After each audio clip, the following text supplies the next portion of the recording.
MBK 2:6. Yudhisthira Chapter 6. Yudhisthira's Sanjaya finished his description of the first day's battle. Dhritarashtra smiled as he heard of Bhishma's incomparable prowess and the slaying of the two Pandava heroes. Perhaps destiny would favor his forces after all. It was hard to imagine anyone overcoming Bhishma in battle. Feeling a surge of hope, the king said, "Your words are pleasing, for they describe our victory. The old Kuru chief Bhishma is ever devoted to my interests and will never abandon his prowess. My heart feels no shame on remembering our transgressions against the Pandavas, but that itself is shameful." Dhritarashtra fell silent again for some moments. Sighing, he continued, "Even hearing of our success, I cannot condone the battle brought about by my foolish son, O Sanjaya. What good can war do for anyone? Apart from my wicked sons and their equally evil advisers, I do not think there were any who approved of this fight." The king's mind swung between hope for his sons and sorrow at the thought of the Kuru's inevitable death. Sometimes he was overcome by despair as he pondered on the Pandavas' power and virtue. And then there was Kṛṣṇa. Today's report was encouraging, but Arjuna had still to exhibit his prowess, as had Bhima and the other Pandava generals. Many would die before the outcome was settled. He did not doubt that. How could his son survive? Waving away the servants who were fanning him, Dhritarashtra shook his head and said, "Victory will doubtlessly attend the righteous, Sanjaya, but is our case so clearly wrong? Should not the throne have been mine? Does not Duryodhana have the foremost claim to sovereignty, even over Yudhisthira?" Sanjaya did not respond. It had long ago been established that Pandu was the rightful monarch. Dhritarashtra was born blind, and that disqualified him from ruling the kingdom. Pandu's sons were thus the rightful inheritors of at least half the kingdom. If not all, Sanjaya knew that Dhritarashtra cursed his blindness and considered it an unfortunate quirk of destiny that had denied him his rights. In Sanjaya's mind, it was clearly the Lord's arrangement. There were none who could match the virtue and kindness of the Pandavas. The earth could have no better rulers, especially if the alternative was Duryodhana and his brothers. Struggling with his inner conflict, Dhritarashtra went on dolefully, "But there can be no excuse for the cruelty my sons meted out to the Pandavas and their chaste wife. Soon we will see the fire of their anger blazing on the battlefield. O Sanjaya, thinking of their anger, incited by Duryodhana, I am restless both by day and by night." Seated at the feet of his master, Sanjaya spoke frankly, but with affection. "You are the cause of the Kuru's present plight. Why do you blame only your son? Your present remorse is like the building of a dam after the water has escaped. Listen as I describe how events are unfolding at Kurukshetra. You will soon be consumed by a lonesome regret as this war takes its inevitable course." Dhritarashtra fell silent as Sanjaya again began to describe the events at Kurukshetra. After arriving back at camp at the end of the first day's fight, Yudhisthira called a council of war. He consulted with Kṛṣṇa, who sat by his side, wearing golden armor and a jeweled helmet. "O Govinda, behold how the powerful Bhishma is consuming my troops as fire consumes dry grass. How can we even look at him as he releases his celestial weapons? Seeing him stationed on the battlefield, my troops are flying away in all directions. Perhaps we may defeat Varuna or Vayu or even the mighty Yamaraja in battle, but I do not think we can overpower Bhishma." Yudhisthira's voice was heavy with sorrow as he went on. "O Keshava, when Bhishma is my foe, I think it preferable to retire to the forest. It is wrong for me to sacrifice these Kshatriyas into the fire of his weapons simply for the sake of sovereignty. Look at my brothers. They have all been wounded for my sake. Not only that, but they have been deprived of both happiness and wealth because of the love they bear for me. How can I allow them to suffer further? I will therefore spend the rest of my days practicing asceticism." Kṛṣṇa said nothing as Yudhisthira poured out his feelings. He knew the Pandava king had no intention of abandoning the fight. The first day had not gone his way, and naturally he was frustrated, especially in the face of a warrior like Bhishma. It was not going to be easy to win this war. That much was already clear. Yudhisthira continued. "It seems that Arjuna is content to be only a spectator in this battle. Bhishma alone remembers his Kshatriya duties and fights with determination.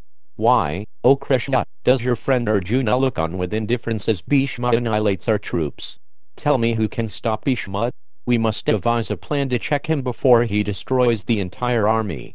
O Govinda, only by your grace will we regain our kingdom after killing our enemies. Yudhisthira sat with his head down. Kṛṣṇa replied, O best of the Bharata race, do not give way to grief. You are surrounded by great chariot warriors who are all dedicated heart and soul to your welfare. I am also engaged in doing you good. You have your brothers, as well as Drupada, Virata, Yudhisthira, Satyaki, Shikandi, and many others.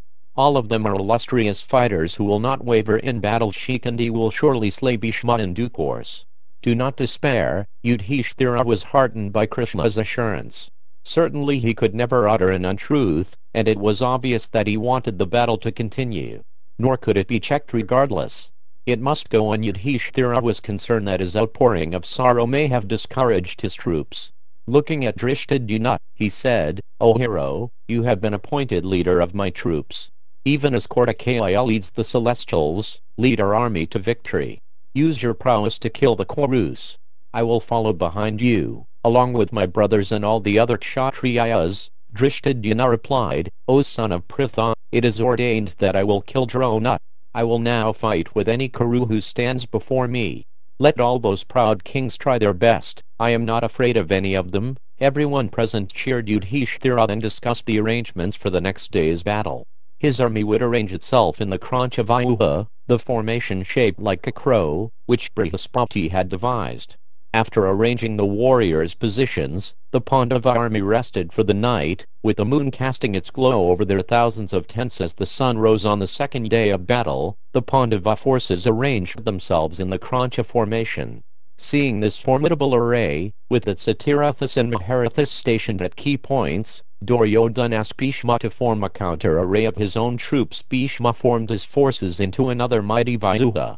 As countless conches and trumpets were sounded, the two armies attacked. Bhishma headed the Kaurava attack personally. He immediately assailed the foremost Pandava fighters, led by Yudhisthira, Abhimanyu, Bhima and Arjuna. Under Bhishma's attack, the Pandava Vyūha wavered. Charioteers and horsemen fell in quick succession. Bhishma's gold-winged arrows whistled through the air with deadly accuracy. The Pandava troops were terrified as the old Kuru hero continuously showered them with his shafts. Seeing the carnage, Arjuna was infuriated. Go, O Janardana, to the place where the grandfather stands. It seems he will annihilate our entire army for Duryodhana's sake. Therefore, I will kill him. Be on your guard, Kṛṣṇa cautioned. I will now take you to Bhishma. As Kṛṣṇa crossed the field, Arjuna sent arrows in all directions, killing the Kaurava forces in large numbers. The twang of his bow, the slap of the string on his leather fences, and the whistling of arrows leaving his bow made one continuous sound. An endless line of shafts emanated from his chariot in many directions as he whirled about. Bhishma saw him approach.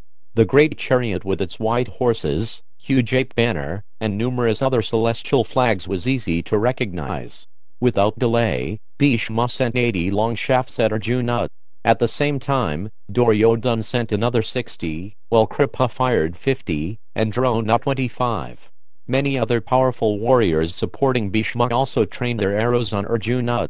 Although struck on all sides, Arjuna was unmoved. He sent his own arrows at his assailants, piercing each of them. Satyaki, Virata, Yudhisthira and Draupadi's sons came to support him as he targeted Bhishma. Each engaged with one or more Kuru heroes, leaving Bhishma unprotected. Unperturbed, Bhishma quickly sent another 80 arrows which wounded Arjuna and sent him reeling in his chariot. The Kauravas shouted with joy. This infuriated Arjuna. He quickly regained his stance and had Kṛṣṇa drive his chariot toward the Kaurava heroes, attacking all of them with arrows fitted with heads shaped like calves' teeth. Suffering Arjuna's attack, the Kauravas resembled an ocean lashed by a tempest. Their armor was torn off and their bows repeatedly shattered. Arjuna routed them by the thousands and they fled in terror. Duryodhana quickly rode up to Bhishma, who had not followed through on his attack on Arjuna. He called out, O sire, see how this mighty Pandava is cutting down our troops like a farmer cutting wheat. How can you allow this? Only for your sake has Kṛṣṇa laid aside his weapons. As a result, it seems Arjuna will destroy us all. Act quickly to protect us, O son of Ganga. Bhishma looked at the agitated prince. Fie upon the Kshatriya's duty, he replied, turning his chariot toward Arjuna. He did not want to face the Pandavas in battle, but he knew it could not be avoided. As he went toward Arjuna, the Kauravas cheered and blew their conches. Duryodhana, Ashvathama and Dushasana went with him on his two sides and at his rear. The two Tirithas, Bhishma and Arjuna, exchanged arrow for arrow. Each fighter released first 10, then 100, then 1,000 shafts. Arjuna sent so many arrows at Bhishma that he seemed to be covered by a net, but the Kuru hero soon dispelled the arrows with his own and quickly counterattacked Arjuna. As they fought, both were pleased by the other's prowess. Neither could gain the advantage. Kṛṣṇa was struck on the breast by 3 arrows and blood flowed from his wounds. As he dexterously drove the horses, he appeared like a blossoming kinsaka tree with bright red flowers. Standing on the chariot, he made it advance and retreat with beautiful circling motions. So swift was its movement that Bhishma found it difficult to aim at Arjuna. He too wheeled rapidly about the field, confusing Arjuna's aim. The earth trembled under the chariot wheels and it appeared ready to split open. Those who witnessed the fight were wonderstruck. They could not mark any difference between the two combatants, nor see any flaw in their fighting techniques. Most of the time both remained invisible beneath the network of arrows. In the sky the celestials said, "These two cannot be defeated by any foe, earthly or divine. Surely this battle will be without end." While Arjuna and Bhishma fought, the two armies continued cutting each other down. Drona and Yudhisthira contended like two enraged lions. As guru and disciple battled, the contest was no less spectacular than that between Arjuna and Bhishma. Both pierced the other's armor, and both stood as immovable as the Himalayan mountains. Yudhisthira, conscious of his destiny to kill Drona, constantly sought an opportunity to slay his opponent, but Drona repeatedly and fearlessly confounded his attacks. The martial preceptor displayed his unmatched ability as he fought Drupada's son. At one point, seeing his chance, Yudhisthira hurled a long dart adorned with gold and Vedoraya gems. It flew like a streak of lightning toward Drona. The moment it was released, however, Drona shot 3 razor-headed arrows that cut it to pieces in midair. It fell to the earth like a shower of meteors. Infuriated, Yudhisthira rained down arrows on Drona, but the Kuru warrior checked them all and at once cut apart Yudhisthira's bow with a crescent-headed shaft. He then killed his 4 horses and smashed his chariot. Clutching a massive mace, Yudhisthira leapt from the smashed chariot. Drona immediately struck the mace with a volley of arrows and shattered it into small pieces. Yudhisthira took out his long sword and, raising his shield adorned with 100 gold moons, ran at Drona. Seeing him charging like a hungry lion running at an elephant, Drona checked him with a cluster of barbed shafts. Yudhisthira could not take another step but was forced to ward off the arrows with his sword and shield. Bhima saw him struggling, and he pulled him up onto his own chariot, riding swiftly away from Drona. After Yudhisthira had mounted a fresh chariot and turned again to face his opponent, Bhima encountered the king of Kalinga, Ketumit, and his vast army. Ketumit was supported by another monarch named Srutash, who was followed by thousands of Nishida fighters. The two armies surrounded Bhima. Finding himself hemmed in on all sides by elephants, chariots and horsemen, Bhima laughed and began unleashing his arrows in all directions. The arrows, fired by Bhima's mighty arms from his huge bow, passed clean through the bodies of men and horses. But the Kalinga and Nishida forces were fearless. Other Pandava troops moved in to assist Bhima. The Matsyas, Chedisha and Karishas together attacked the armies surrounding him. A terrible fight then took place. The clash of weapons and the screams of men and animals was deafening. Hacking and chopping, the soldiers made the field resemble a ghastly crematorium strewn with flesh and blood.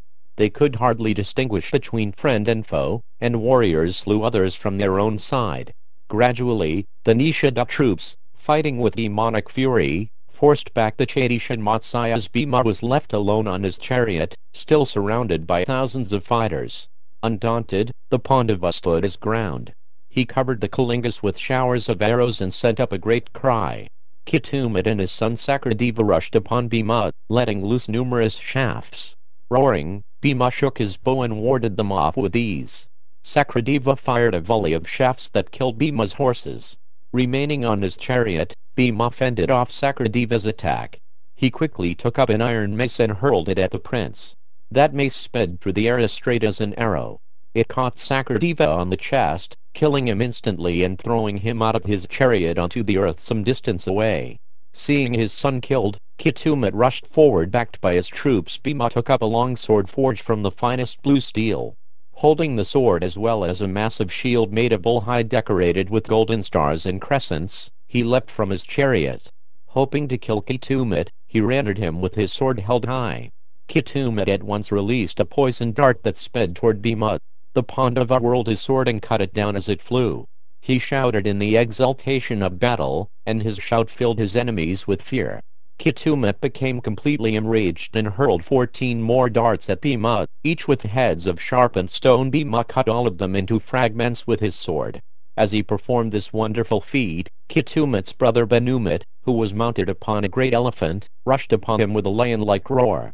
Unable to tolerate that cry, Bhima shouted even louder. Both yells terrified the troops, and their animals froze in fear where they stood. Bhima ran toward Hanumat and leapt onto his elephant. With a powerful sword stroke he cut Hanumat into 2 halves, which fell on either side of his elephant. Bhima then swept his sword down and severed the elephant's trunk. As the beast fell like a mountain hit by a thunderbolt, Bhima jumped clear. He stood on the ground roaring furiously. The Kauravas looked in horror upon Vayu's enraged son. No longer considering him human, Bhima began to whirl around like a firebrand, cleaving a path through the enemy with his bright, blood-soaked sword. Heads and limbs flew about as he slaughtered innumerable warriors and their animals. He moved around the field with the speed of a hawk. Anyone who came before him was instantly slain. He seemed to be Yamaraja himself at the time of universal dissolution. The Kaurava troops were terrified. They ran about in all directions, screaming in fear. Bhima exhibited various motions. He wheeled and whirled, making side thrusts, leaping high, jumping forward and then back. He moved about like a frenzied dancer. All the while his sword flashed, seeming to cover all sides at once. As he butchered them, the enemy soldiers shrieked. Hundreds of elephants fell with fearful cries. Bhima hacked indiscriminately into the forces of the Kalingas and Nishadas. The ground around him was strewn with broken armor and weapons. Lances, bows, mallets, maces, darts and axes, all cut asunder, lay everywhere. Beautiful golden housings from the backs of elephants adorned the field, along with shining bells and other colorful decorations. The heads and arms of warriors lay about in large numbers, their jeweled ornaments glinting from the ground. Bhima could not be checked. The earth around him became a thick mire of flesh and blood. Wanting to save his soldiers, Srutayash came before him on his chariot and shouted out a challenge. He immediately shot 100 fierce arrows at the rampaging Pandava. Pierced by the arrows like an elephant pierced by a hook, Bhima's anger knew no bounds. His charioteer, Vishoka, came to him with a fresh chariot and Bhima leapt aboard. Crying, "Wait! Wait!" he rushed at Srutayash, who continuously fired sharp arrows at him. Bhima took up his bow and sent 9 iron arrows at the Kalinga king. 3 shafts hit Srutayash with the force of a thunderbolt and threw him lifeless to the ground.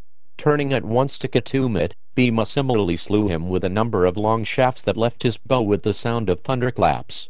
The remaining Kalingas surrounded Bhima in the hundreds of thousands. All of them rained their weapons on him at once. Bhima repelled their weapons and then took up his mace. He jumped down from the chariot and resumed fighting on foot. Wielding his huge mace he sent the Kalingas to the region of death. So rapid were his movements that no one could touch him. He crushed his enemies and they broke and ran. Seeing his foes fleeing, Bhima took out his conch and blew repeated blasts on it.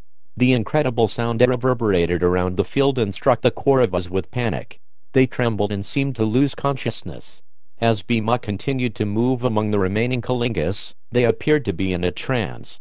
The whole army shook like a lake agitated by an alligator. Bhima wiped out their entire army. With great difficulty their commander rallied the few that were left and brought them back to the fight. Bhima remounted his chariot and stood ready as more troops came to assist the Kalingas. Drishtadyumna then came up to Bhima, followed by large numbers of Pandava warriors. As the sun approached the western horizon, the fight raged on. When twilight fell, the two armies disengaged and withdrew from the field. As jackals and vultures again gathered around the grisly scenes of carnage, the soldiers made their way back to their encampments.